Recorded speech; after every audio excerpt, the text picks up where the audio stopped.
Muy bien.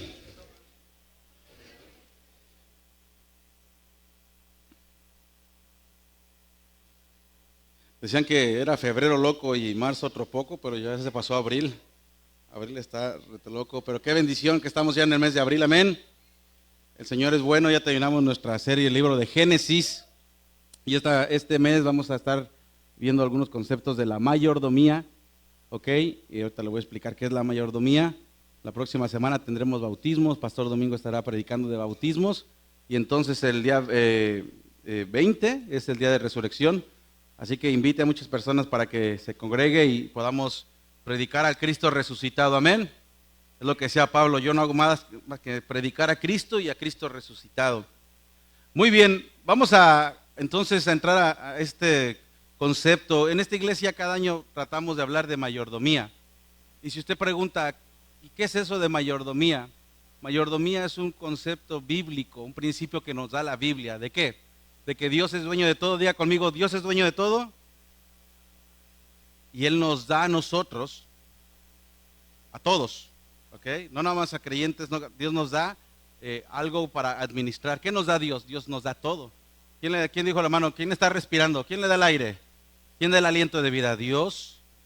¿Quién le dio de vestir? ¿Quién proveyó para usted? Salud, ¿quién le dio? Ese hermoso sol, ¿quién lo dio? ¿Qué da Dios? Todo da Dios. Y el concepto de la mayordomía es que Dios nos ha hecho a nosotros los hombres administradores. Diga conmigo, administradores. Administradores, ¿por qué? Porque todo lo que nos da el Señor, de eso nos va a pedir cuentas. ¿Ok? Y eso, si usted no lo conoce, esto es un concepto bíblico del cual la palabra de Dios hace. Y hemos enseñado eso, hemos dado cursos de paz financiera, hemos enseñado cómo debemos de ahorrar, cómo tener buenas finanzas, todo eso es bueno, gloria a Dios. Pero este mes vamos a estarnos concentrando en tres cosas. Diga conmigo, generosidad, contentamiento y gratitud. Generosidad, ¿qué es generosidad? Generosidad es el concepto de aprender a dar. Amén. Aprender a darse. Contentamiento, ¿qué entiende por contentamiento? Contentamiento es el hecho, la cuestión de aprender a vivir con lo poco, con lo mucho, siempre agradecido a Dios. ¿Ok? Está contento si tiene escasez o tiene riqueza. Usted confía en Dios, su confianza no está en las riquezas, su confianza está en Dios. Gratitud, contentamiento. ¿Y cuál le dije la otra? Gratitud, contentamiento. ¿Y cuál era la otra? Generosidad. Y la generosidad es algo que también debemos de aprender. Dice la palabra de Dios que hay más dicha en dar que en recibir. Así que vamos todos por favor a Filipenses 4. Si no trae Biblia, levante su mano y ahí uno de los sugieres lo va a atender, le va a dar. ¿Qué es en Filipenses 4? Yo lo voy a leer. Esta historia de la ofrenda de la viuda pobre. Jesús, esto está en Lucas, pero ¿usted qué es en Filipenses? Estaba en el templo y vio como algunos ricos ponían dinero en las cajas de las ofrendas. Y también vio a una viuda que echó 2 moneditas de muy poco valor. Entonces Jesús dijo a sus discípulos, les aseguro que esta viuda pobre dio más que todos los ricos, porque todos ellos dieron de lo que les sobraba, pero ella que es tan pobre, dio de todo lo que tenía para vivir. El Señor Jesucristo enseñando a través de esta imagen, de esta anciana muy pobre, que se dio, no dio de lo que sobraba, sino que dio ¿qué? Dio todo lo que tenía para vivir. Y esto, hermanos, eso lo uso como una representación de lo que estaba pasando con la iglesia en Filipo. Eso es lo que estaba pasando con la iglesia en Filipo. Le voy a contar un poco el contexto. La iglesia en Filipo era una iglesia que era muy pobre. Es más, la iglesia en Filipo era extremadamente pobre. Y ellos eran una iglesia muy generosa, una iglesia que aprendió a vivir para el reino de Dios. Y eso es un concepto muy importante. Todos nuestros conceptos teológicos que tengamos acerca del reino de Dios son buenos. Sí, los aterrizamos. Porque usted puede saber mucho del reino de Dios y el reino de Dios y el reino de Dios y su justicia. el gobierno de Dios en esta tierra y la futura, pero si usted no pone en práctica eso que sabe, entonces, hermano, usted nada más es oidor y no hacedor. Así que vuelvo a preguntar esta mañana, ¿qué nos ha dado Dios? Todo nos ha dado Dios. Así que vamos a hablar de gratitud, contentamiento y generosidad. La iglesia de Filipos, si me regala la primera diapositiva, mi hermana, por favor.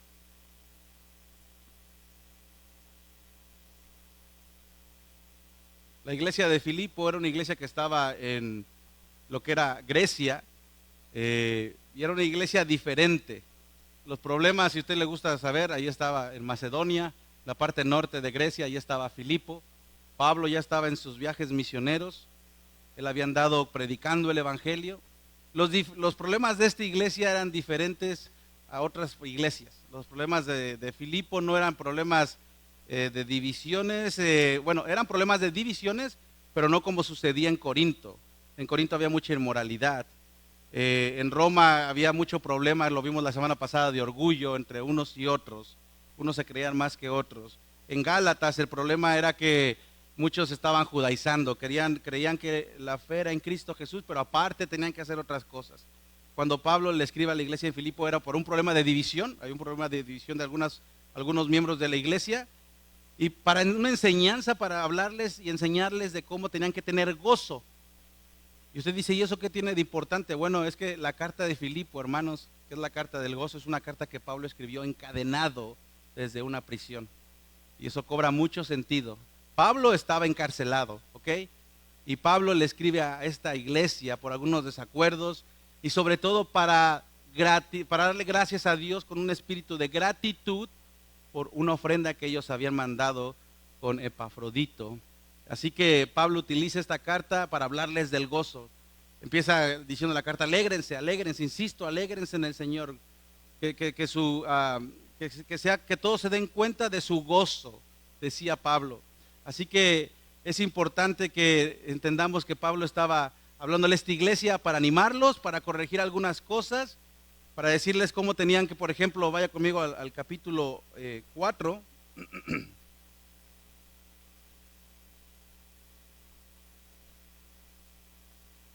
Filipenses 4.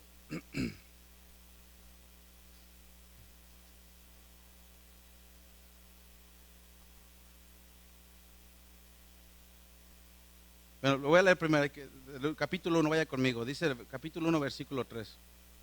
Son hermanos haciendo ahorita. Dice, doy gracias a mi Dios cada vez que me acuerdo de ustedes. En todas mis oraciones por todos ustedes siempre oro con alegría, porque han participado en el evangelio desde el primer día hasta ahora. Estoy convencido de esto, dice Pablo, que el que comenzó la tan buena obra en ustedes la irá perfeccionando hasta el día de Cristo Jesús. Es justo que yo piense así todos ustedes, porque los llevo en el corazón, pues ya sea que me encuentre preso o defendiendo y confirmando el evangelio, todos ustedes participan conmigo de la gracia que Dios me ha dado. Así que le está escribiendo esta carta, una iglesia fiel, una iglesia que tenía fe en el Señor. Y entonces ahora sí vamos al capítulo 4. Y en este empieza diciéndole de esas divisiones que había, dice el versículo 2, ruego a Evodia y también a Sintique que se pongan de acuerdo en el Señor, o sea, había desacuerdos, y a ti, mi fiel compañero, te pido que ayudes a estas mujeres que han luchado a mi lado en la obra del Evangelio junto con Clemente y los demás colaboradores míos, cuyos nombres están en el libro de la vida. Alégrense siempre en el Señor, insisto, dice Pablo, alégrense, que su amabilidad sea evidente para todos. Así que Pablo empieza hablándole a esta iglesia, empieza recordando, haciéndole saber que son partícipes con él en el reino, les dice que se pongan de acuerdo, les habla de cómo deben de depositar sus cargas en Dios. Es el famoso versículo donde dice, por nada estéis afanosos, ¿verdad? Más bien con toda oración y ruego y en acción de gracias, presenten sus peticiones delante de Dios. Y entonces Pablo les está hablando de todo eso, de cómo debemos de pensar más adelante, versículo 8, por último, hermanos, consideren bien todo lo verdadero, todo lo respetable, todo lo justo, todo lo puro, todo lo amable, todo lo que es digno de admiración, en fin, todo lo que sea excelente o merezca elogio. Pongan en práctica lo que de mí han aprendido, recibido y oído, y lo que han visto en mí, y el Dios de paz estará con ustedes. Y entonces viene el versículo 10. Y si usted lee, la verdad central de esta porción de la palabra es la gratitud. Lo que hace Pablo es dar gracias por la ofrenda. ¿Qué es lo que vamos a ver? Gratitud. ¿Por qué le da Pablo gracias a la iglesia en Filipo? Por la ofrenda que habían levantado. Amén. Vamos a orar. Padre, gracias por tu palabra. Señor, gracias porque no somos merecedores, Señor, de nada, mas tú nos das todo en Cristo Jesús. Y ahora que venimos a tu palabra, pido, Señor, que nos ayudes. Ayúdame a mí a predicar con mi voz, mis pensamientos, que venga de tu palabra, que no sé yo que sea tu palabra, Señor. Y da a los corazones un deseo de, Señor, de conocerte más y de poder crecer en el amor por ti, Señor. Ilumina, Señor, y si alguien no te conociera, que hoy sea el día de salvación, te pedimos. En el nombre de Cristo Jesús. Amén. Entonces llega al versículo 10. Versículo 10, Pablo está hablando de esta gratitud por la ayuda recibida. Y dice Pablo, y esto es algo que yo puse como mi primer punto.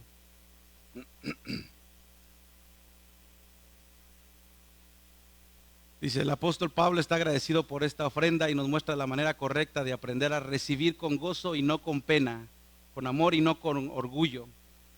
Porque Pablo estaba recibiendo esta ofrenda de parte del Señor y dice, me alegro muchísimo en el Señor de que al fin hayan vuelto a interesarse en mí. Claro está que tenían interés, solo que no habían tenido la oportunidad de demostrarlo. Hermanos, cuando uno lee esto, uno piensa o pudiera pensar que quizá Pablo está echándoles en cara que no le habían ayudado, pero ¿sabe qué? Eso no es cierto. Pablo no estaba diciendo eso. Pablo, le voy a leer de otras versiones, dice la Reina Valera, en gran manera me gocé en el Señor. La otra versión, la Nueva Traducción Viviente, dice, cuánto alabo al Señor de que hayan vuelto a preocuparse por mí.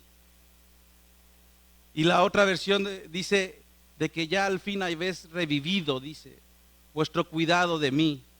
Pablo no le estaba diciendo a la iglesia, ustedes se olvidaron de mí. No, él estaba teniendo esa gratitud por lo que la iglesia había hecho ya antes. Ahorita vamos a ver eso. Y les dice, me alegra, la traducción del lenguaje actual dice, al fin, me alegra que al fin hayan vuelto a pensar en mí. Pero no es como que les está echando en cara. Uno pudiera leer esto y decir, Pablo se está quejando, pero ¿sabe una cosa, amado? La verdad no lo era. El apóstol Pablo se estaba gozando en el Señor por la ayuda que estaba recibiendo. ¿Pablo dónde estaba? En la cárcel, en cadenas, hermanos. Y Pablo se gozaba por esta iglesia que estaba atendiendo su necesidad. Pablo no está mostrando alguna cuestión de orgullo, sino, ¿sabe una cosa? Al leer yo esto, dice una versión, es la traducción de Viviente, dice que Pablo alaba a Dios. Y sabe una cosa, Pablo estaba diciéndoles con qué gratitud tenía por lo que había recibido. Y cuando yo leía esto, recordaba, mi esposa y yo, antes de venir a pastorear esta iglesia, tuvimos una situación muy delicada. Y por 3 meses yo no pude trabajar, literalmente no pude trabajar. Y fueron meses donde de repente llegaba un hermano, aquí hay muchos de ustedes, y nosotros nos traían comida, nos traían despensas. Recuerdo unos hermanos, diciembre llegaron y dijo, esto es para los regalos de las niñas, y muchas cosas que nada más el Señor sabe y que nosotros nos conmovía. ¿Sabe lo que mi esposa y yo hacíamos cada vez que cerrábamos la puerta? Nos poníamos a orar al Señor, a agradecerle al Señor en lágrimas, porque nos conmovía ver el mover de Dios. Yo entiendo las palabras de Pablo. Pablo no estaba mostrando orgullo, ni se estaba quejando de eso. Pablo estaba alabando a Dios por la ayuda de estos hermanos. Porque cuando necesitó, y muchas veces necesitó Pablo, Dios proveyó a través de estos hermanos. Él estaba agradecido. Y sabe una cosa, hermano, ese es un punto que como cristianos debemos de aprender.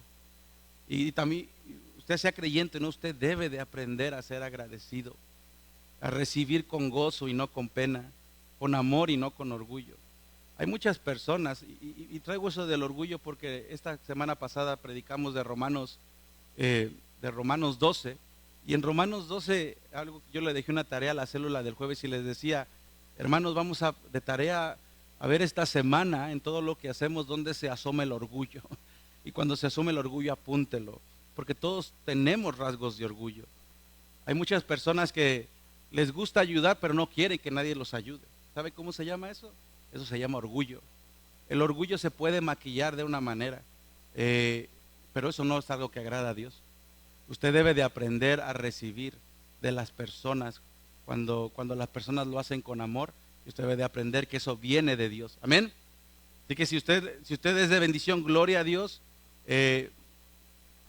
La palabra dice que nadie se engañe, cada quien lo que siembra, eso es lo que no sé cómo dice. Ok, eso es lo que dice. Entonces, luego digo las cosas al revés. Entonces, amados, si usted es de un corazón dadivoso, el Señor ve eso. Amén. Y cuando usted le toque estar en el otro lado, aprenda a recibir. Aprenda a recibir de parte de lo que el Señor da. Dice Pablo entonces más adelante en el versículo 11, dice, me quedo en el 10, solo que no habían tenido la oportunidad de demostrarlo. Dice Pablo, no digo esto porque esté necesitado, y este es el segundo punto, y es el de aprender, diga conmigo aprender.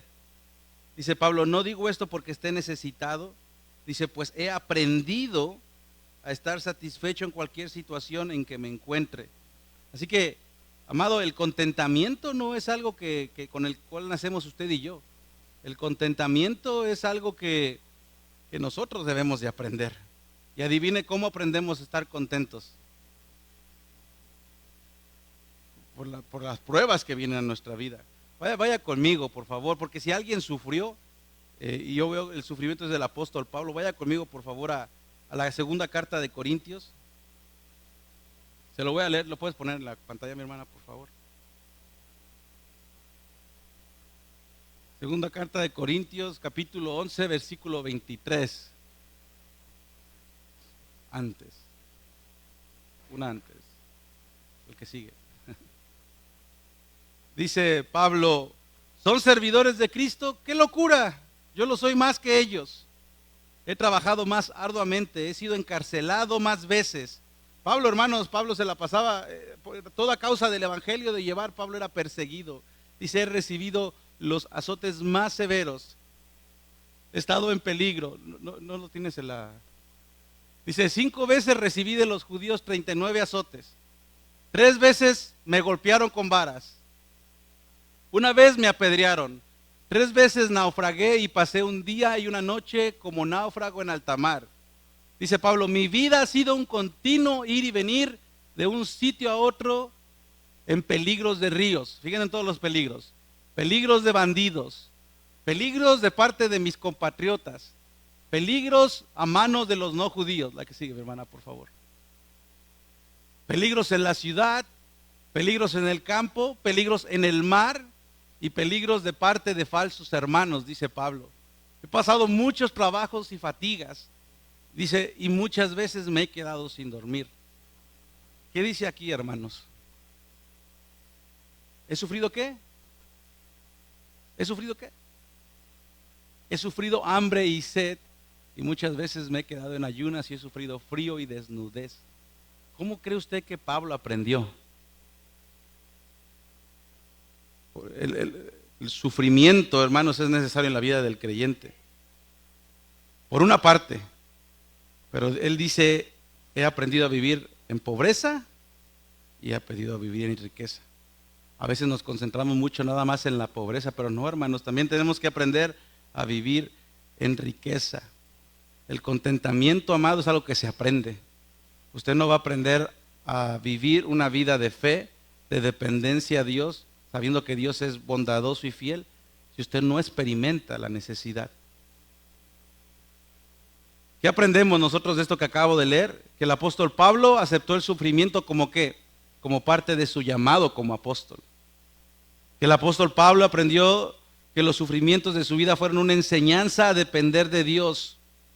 Y eso es lo que él enseñaba ahora en esta carta a Filipenses. Que si hubiera algo de jactarse, él se jactaría de su debilidad. Eso es en cuanto a la necesidad, al hambre que Pablo pasó. Pero hay una cosa, hermanos, mucha gente puede decir, bueno, pastor, yo he aprendido a vivir en pobreza. Pero saben, no muchos hemos aprendido a vivir también en la riqueza. En Estados Unidos vivimos en un país de primer mundo y usted vive en Estados Unidos, usted tiene que comer, usted tiene para su renta, usted puede considerarse alguien rico. Usted come 3 veces al día, usted puede considerarse alguien rico. Y si no, hermano, busque cómo viven en otras partes del mundo. El problema también es muchas veces para los creyentes y aquí en Estados Unidos, es que muchas veces no sabemos aprender a vivir en la riqueza, hermanos. A muchos de nosotros Dios nos bendice y dejamos de confiar en Dios. Usted vive tranquilo, pero no vive tranquilo porque Dios es quien lo guía. Usted vive tranquilo porque tiene su casa, tiene sus carros, tiene su cuenta bancaria. Hermano, eso no es aprender a vivir en la riqueza. Ahora, no es malo. Alguna vez hemos pasado. ¿Quién ha pasado pobreza? Levante su mano. ¿Se ha pasado pobreza? Bienvenido al club. ¿Y quién ha vivido también? ¿Quién Dios le ha dado? Y puede decir, Dios me ha dado de más. Amén. Bueno, en todo eso debemos de aprender a vivir. Todo es una cuestión del corazón. Cuando la riqueza viene a tu vida y el amor por el dinero te hace alejarte de Dios o dejas de depender de Él, confías en tu guardadito y no en tu Dios, entonces ¿qué pasa? El hombre se hace soberbio y se hace jactancioso. El contentamiento, hermanos, no significa complacencia o estancamiento, sino más bien una profunda sensación de gozo y satisfacción que proviene de descansar en la bondad y fidelidad de Dios. Eso lo encontré de Sabiduría Internacional. Y el diccionario teológico Beacon dice, contentamiento se refiere al estado de vivir satisfecho con la suerte que a uno le haya tocado o estar dispuesto a aceptar las condiciones que lo rodeen. La palabra griega que por lo general se usa es autarquía, que básicamente significa lo suficiente, como en 2 Corintios 9:8. Es un estado mental en el que se está libre de preocupación debido a la adquiscencia al status quo, pero no debe confundirse ni con letargo ni con estoicismo, y no excluye la aspiración y el interés del mejoramiento. O sea, el contentamiento, en otras palabras, es estar satisfecho con lo que tenemos y confiar en la bondad y la fidelidad de Dios. Amén. Pregunta, no la responda. ¿Usted está satisfecho con lo que tiene? Amado, esto es algo que se aprende. ¿Y sabe por qué? Porque, diga conmigo, todo lo puedo en Cristo que me fortalece. Esta es una de las frases, yo creo que más malentendidas y sacadas de contexto.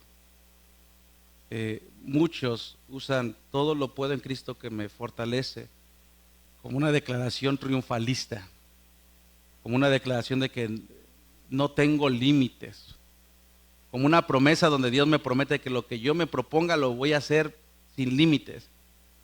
Si usted desde los 80s, como vivir como el Juan Camaney, y usted no sabe quién es porque nació después del 80 y no es chilango, pero es una siente de que yo todas las puedo, ¿me entiende?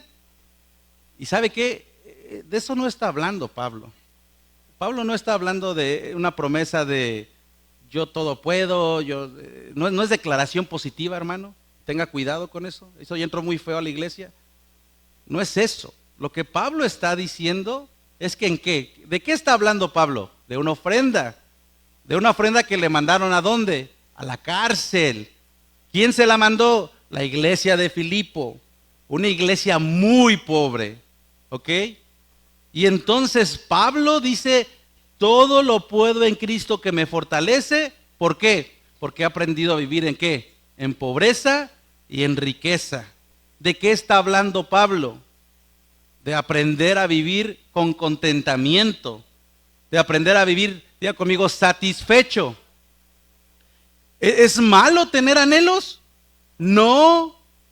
¿Es malo querer salir adelante? No. El asunto es un asunto del corazón. Amén. No es malo, cada quien pide por lo que quiere. Yo cuento mucho, gracias a Dios el Señor proveyó un hogar para nosotros. Nosotros vivíamos en un departamento muy chiquito en City Heights y no tiene nada de malo, mucho tiempo vivimos así, mucho tiempo compartimos renta, mucho tiempo, hermanos, mi esposa y yo llegamos a juntar lo de la renta con moneditas. Y yo no lo digo, no me da pena decirlo, porque he aprendido, sé lo que es vivir en necesidad y sé también lo que es vivir y ser bendecido por Dios. Y en todas le damos gracias a Dios. Y cuando estábamos en eso fue en el año 2016, 17, y cada noche orábamos y siempre tratamos de que los niños participaran.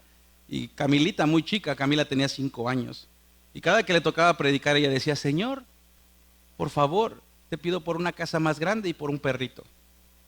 Y cuando le tocaba a la niña oraba eso. Y mi hijo, un día le dijo a su mamá, oye mamá, enséñale a la niña que debe de estar contenta con lo que tiene. Y le dijo a su mamá, sí, pero cada quien pide lo que quiere.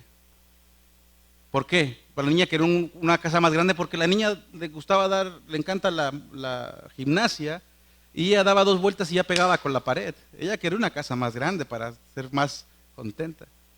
Y sabe una cosa, el Señor proveyó. El Señor, ¿escuchó lo que dije? El Señor proveyó. Entonces, amado, no es malo querer tener algo más siempre cuanto honre a Dios. Cuando nosotros nos movimos a ese departamento, ¿sabe cuál era nuestro gozo? Nosotros ni muebles tenía. ¿Sabe cuál era nuestro gozo? Que como ya no íbamos a compartir renta, ahora íbamos a poder tener una célula en nuestro hogar. Ese era nuestro gozo. Y nosotros, mucha gente que ha estado en nuestra vida ha pasado por ese departamento, familia y gente de afuera, y ahí siempre compartíamos de la palabra de Dios. Y era un gozo para nosotros porque íbamos a poder tener un lugar donde abrir la palabra de Dios. El Señor provee, sí, amén, pero todo es una cuestión del corazón. Amén. Entonces la próxima vez que usted utilice ese todo lo puedo en Cristo que me fortalece, úselo de la manera correcta. Cuando venga la necesidad, todo lo puedo en Cristo que me fortalece. Y hermano, si usted está siendo bendecido por Dios, pregúntele al Señor, ¿dónde está su corazón? ¿Está confiando en Dios o está confiando en sus riquezas? Así que todo lo puedo en Cristo que me fortalece, lo debemos de usar en el contexto correcto. Y al final el apóstol Pablo dice a partir del versículo 14, sin embargo, han hecho bien en participar conmigo en mi angustia, dice Pablo. ¿En mi qué? En mi angustia. Recuerda, él estaba en la cárcel. Y ustedes mismos, filipenses, saben que en el principio de la obra del Evangelio, cuando salí de Macedonia, ponga atención aquí, hermano, ninguna iglesia participó conmigo en mis ingresos y gastos, excepto ustedes. Pablo está dando esa gratitud, ese agradecimiento por la generosidad. ¿Qué dice la Biblia? ¿Que cuántas iglesias le apoyaron? Ninguna. Ninguna iglesia apoyaba a Pablo. Pablo les está agradeciendo y les recuerda cómo han sido ellos de bendición. Ahora no se pierda, la iglesia de Filipos era una iglesia muy pobre. ¿Cómo es que una iglesia tan pobre? ¿Qué cree usted que sea el motivo de que una iglesia pueda entender y pueda apoyar a un apóstol, a un hombre de Dios, teniendo tanta necesidad? ¿Sabe una cosa? Es lo que le decía hace rato. Y es uno de los motivos por los cuales Pablo escribía esta carta. Sí, para que se reconciliaran los problemas que había. Sí, para hacerles saber que Epafrodito ya estaba mejor de salud. Pero para agradecerles, hermanos. Y para hacerles saber que lo que uno cree se tiene que poner en acción. Amén. No es suficiente, hermanos, que nosotros sepamos. Si usted hoy le habla a Dios, si usted dice, pastor, yo no sabía lo que era contentamiento, pero eso no mueve su corazón para que usted sea una persona generosa, agradecida y que viva con contentamiento, entonces no está causando el efecto. Amén. Los creyentes debemos de ser, ya conmigo, generosos. Generosos. ¿Hay alguien aquí que es de Monterrey?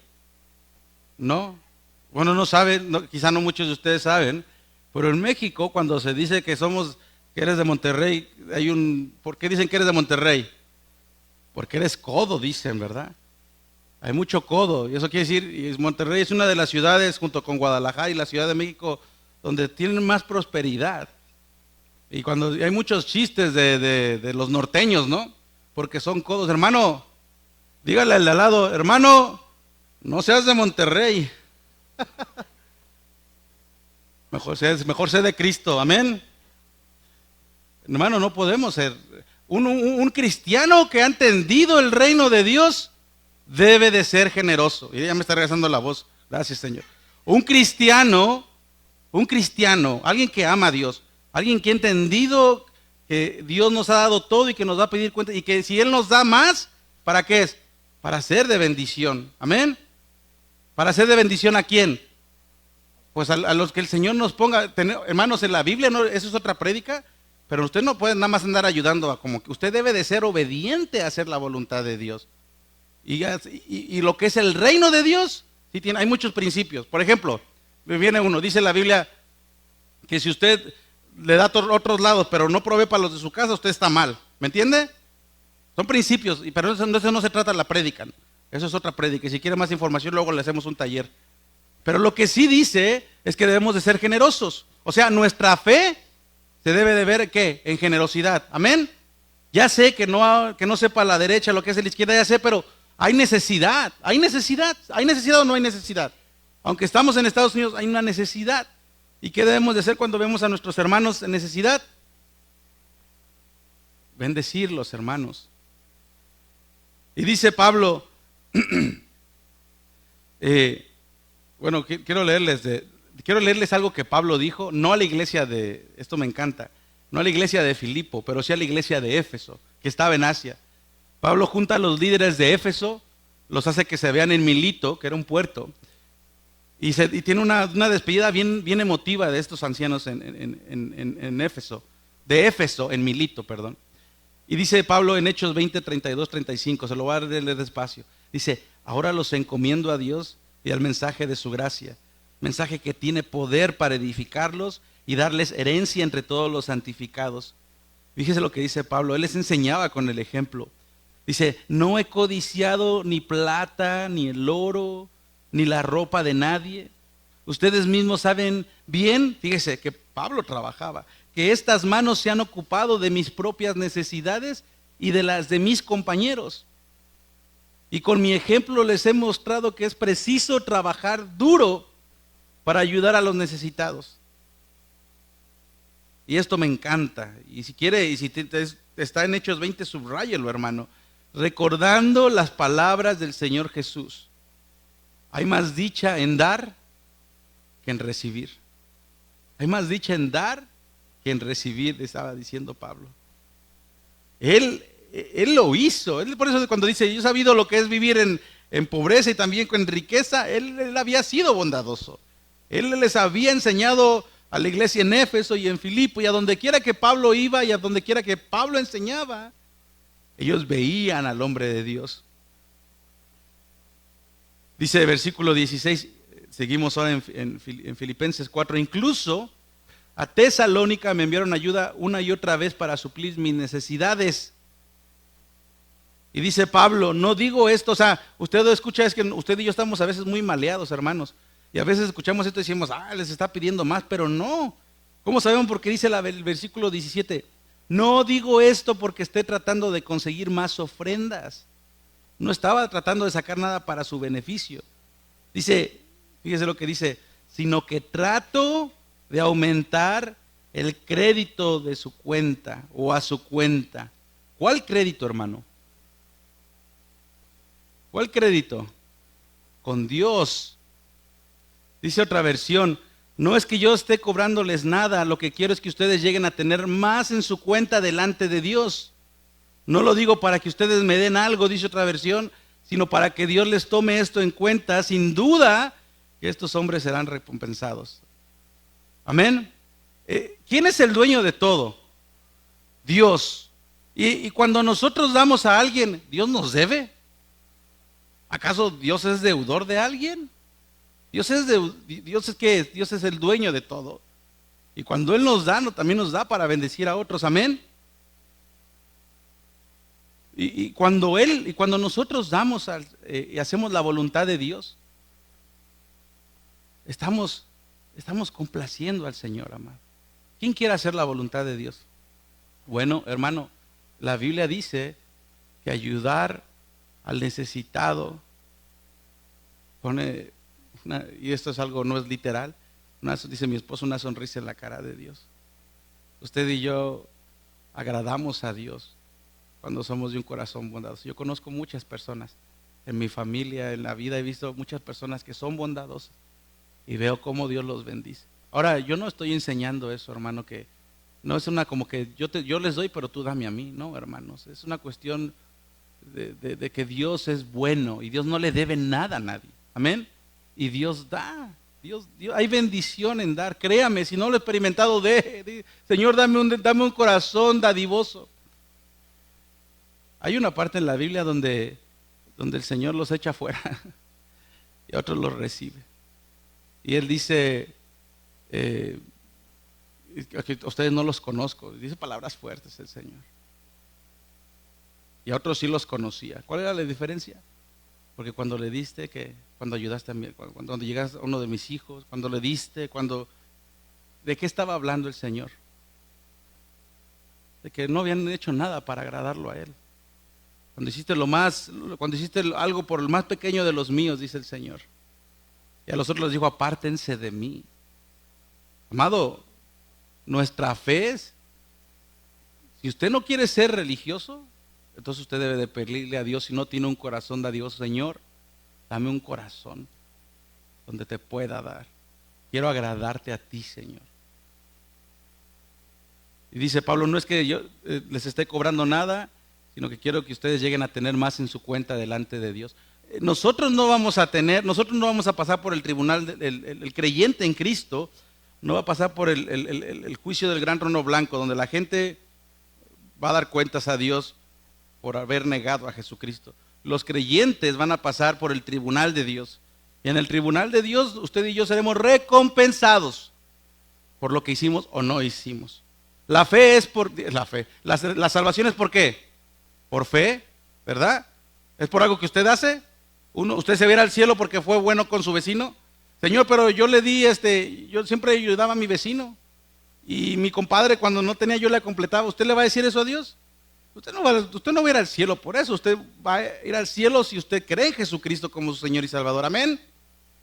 Pero, como creyentes, el Señor se iba a preguntar, y a ver, Martín, ¿qué hiciste?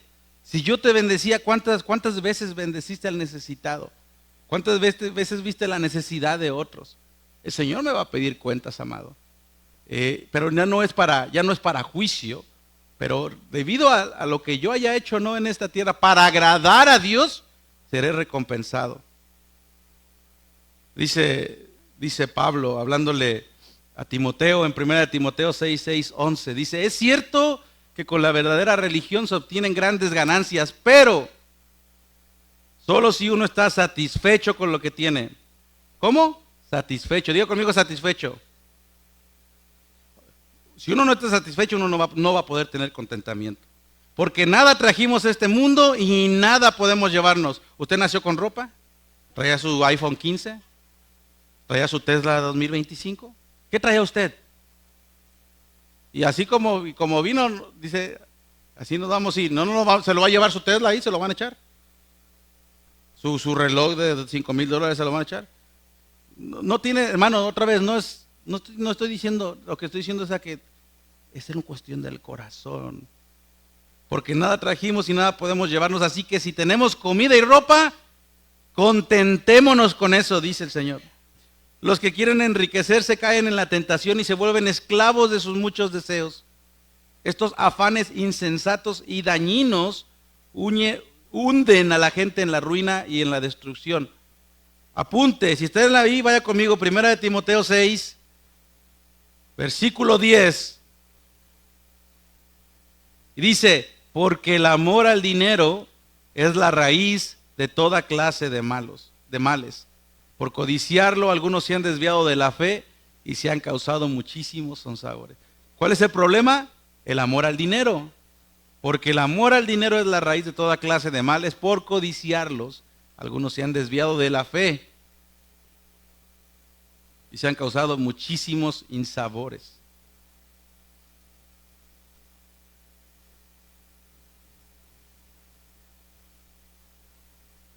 La iglesia en Corinto